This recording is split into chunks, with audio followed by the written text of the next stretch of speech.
When did music kind of start to take over? Oh, If it ever did. yeah, totally. I grew up on music, I would say. My Okay. dad used to, or he studied to be like a big opera singer, and then that didn't like, of several reasons, didn't happen. So he put like basically all his dreams on his kids. And I used to like play the piano with him when I'm from 2 years old, and Okay. then around 6, 7 years old, I started writing my own songs. And I would What say like after that. What did you write about? I mean, at that point, I think it would be like about like imaginary love, Okay. like what you read in books and saw in movies, and you thought you had a clue about what we were writing about, but I had no idea.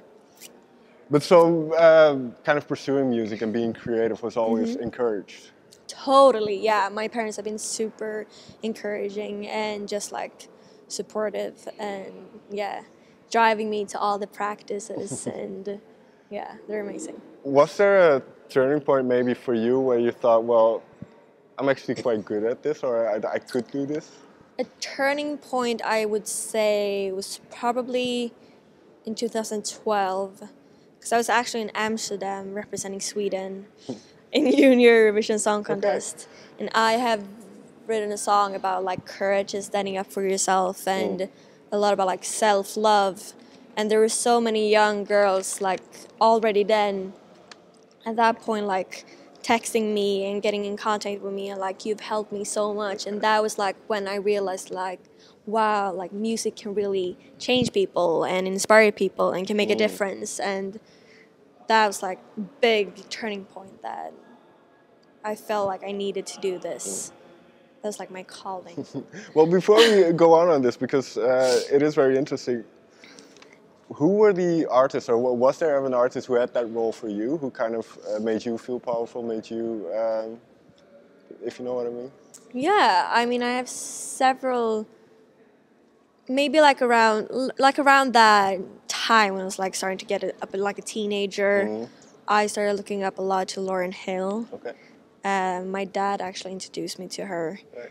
and then now in like several like latest couple of years, I really look up to Julie Michaels, and just like artists in general that wants to take a stand and dares to be different and actually pushes the music industry forward with their sound, but also lyric wise, and writes about things that actually matters and are very important in today's society.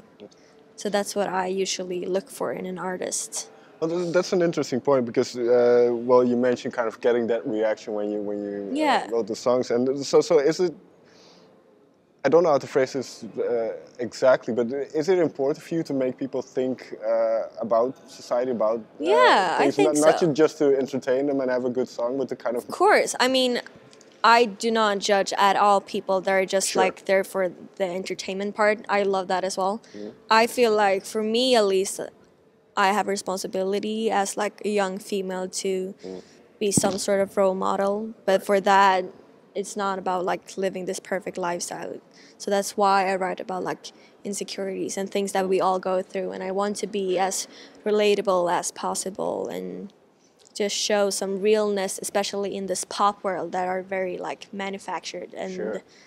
yeah, there's very clear stereotypes of what works. Were you surprised as you kind of entered the music industry, and were you surprised that it was like that it was actually as kind of those stereotypes kind Not of really made it seem? surprised. I feel like I had kind of a clear idea of how it looked like, or like I understood. I feel like it's actually getting better now, or I feel like at least there's more people starting to actually getting real and writing about just like raw emotions, and yeah, about like anxiety and things that we all go through.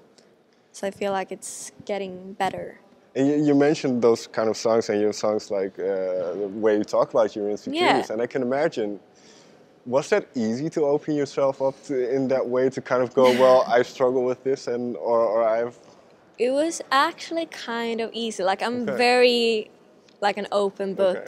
Okay. I'm very all or nothing. I'm not good with like small talk, but then if you meet me, I could just like tell my whole life story.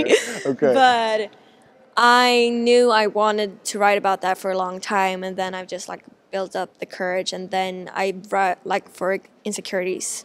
I wrote that with 3 people that I already knew and loved so much, so I felt so comfortable with them. And I knew that they were gonna help me tell the story the way I wanted to tell it. So that was super important for me. And then I just felt so much stronger after writing that. Like Right. it helped me even more to just like love myself more and accept me for who I am. Tying into this is and kind of that the idea of scripted reality. I mean, it's social media these days, Yeah. and I mean there have been studies that kind of link it to depression and that kind of stuff. So For sure. when you go into a song like scripted reality, how do you kind of approach that without telling people what to do, if you know what I mean? Because this is just my interpretation, but I thought when I heard that song, it was kind of about that Instagram culture and kind of people trying to present a perfect picture of themselves. Yeah, and I feel like it's even more not even about people, just like the structure and the society in general. And like it's crazy how we're actually all a part of this like down spiral, because like even me, like I hate that there's like these norms of like, oh, if you put a selfie up, that's gonna get more likes than a food picture or whatever. So I even know, like, I hate that, but still I know that as well. So like, okay, let's put a picture up of me because I know that's gonna get more likes. Like I still follow the rules, but then I hate it, and it's like a whole weird thing. But yeah, I don't know. I feel like it's so much more, it's so big and so complex, and I just think it's the first thing is like important to talk about and to see, and like it's crazy to think about like kids get a phone now when they're like 10 years old or something, Right. and then the first thing they do is like start following these all Instagram accounts that portray this perfect lifestyle that isn't perfect, and they grow up with like these images and think that that's what they're striving for, but it isn't real. So Then you get certain unattainable expectations. yeah. When did you realize, because this is the title of the EP as well, Yeah. when did that become, when did you know, well, this is actually a good thing about, a good title for what I want to do? Don't remember like the exact moment or like how I even came up with it, but I remember I came up with it pretty early on. So like even before I wrote some of the songs on the EP, I knew I wanted to be called scripted reality, and I knew I wanted to be a lot about like norms of social media and perfections and all that. So that was like kind of the word and the theme of the whole thing, and then I just built from that. But I think I actually took it from like the Hills TV show, which like I Google about it because that's like it was supposed to be reality, but then it's super scripted. Right. And I just felt like that was like a good interpret of like the world we live in, and especially social media, that we're supposed to portray our real lives, but then it's very scripted in some ways. And then, at least I think the interesting thing about the music is, even though you talk about very, very serious things, there's a lot of playfulness in the music. Yeah, totally. So why is this important?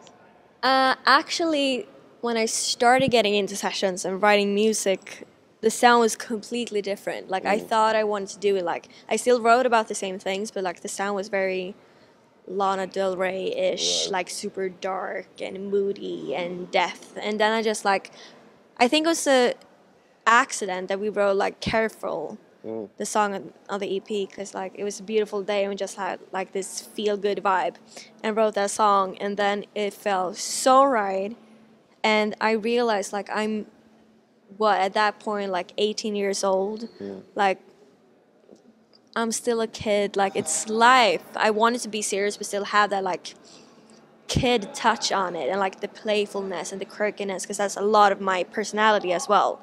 Like take it with a little bit like grain of salt and don't take yourself so seriously all the time. So it's very important to get those like contrasts, because I also don't feel like I would be able to like stand on stage and be like super depressive and just like sing moody, downy songs all the time. So I needed to have that happiness as well.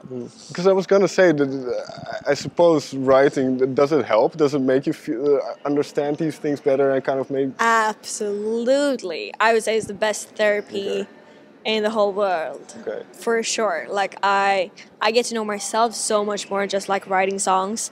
It's funny because I feel like I had a friend putting on Instagram like, how is it that all my creative friends are so like depressed and just like so down all the time? But I feel like we force ourselves every day being in sessions just like, how do I really feel? Like even getting down even like more in depth. And so I feel like you need to be very connected with your emotions and feelings to be as real as possible. And I think what you mentioned as well is quite important in this. Not take yourself too seriously, because that's where a lot of I those. struggle with that. Well, because I suppose that's I have no idea what I'm talking about. But I think that's where a lot of those insecurities as well come from. You try to start to overthink things, and why. And you think that everyone cares about you, and no one exactly. actually cares. Exactly. So just live your life and be happy. I know. Yeah. I still work on that.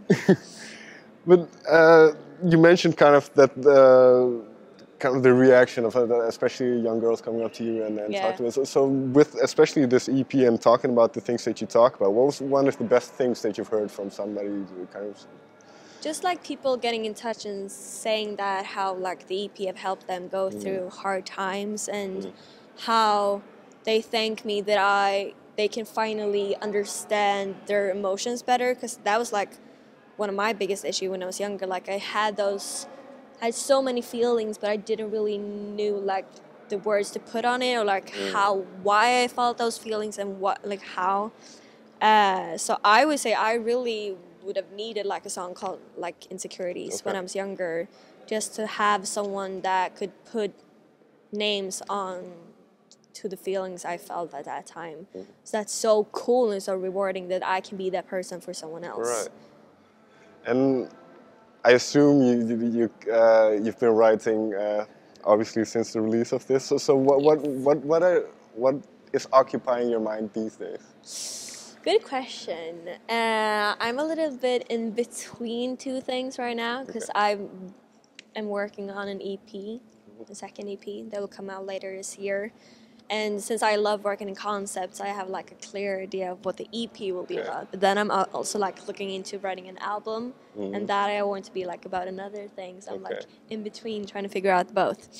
But I released a new single today called My Name Isn't, and that gives you a very clear idea of what the EP will be about. And it will be a lot of female power and writing about just like taking control, and about guys that behave and talk on the expense of women. And it's me just like saying no and saying my side of the story and how it is to experience those comments, or like guys grabbing your ass at the club and just like telling that it's not okay. Right. So it will definitely be a lot of female power on the EP number 2. And then an album, I would really like to become as personal as I can get, and just like that people can actually really, really get to know me. It would be amazing. In a sense, is there anything about yourself that you wouldn't sing about or discuss in a song?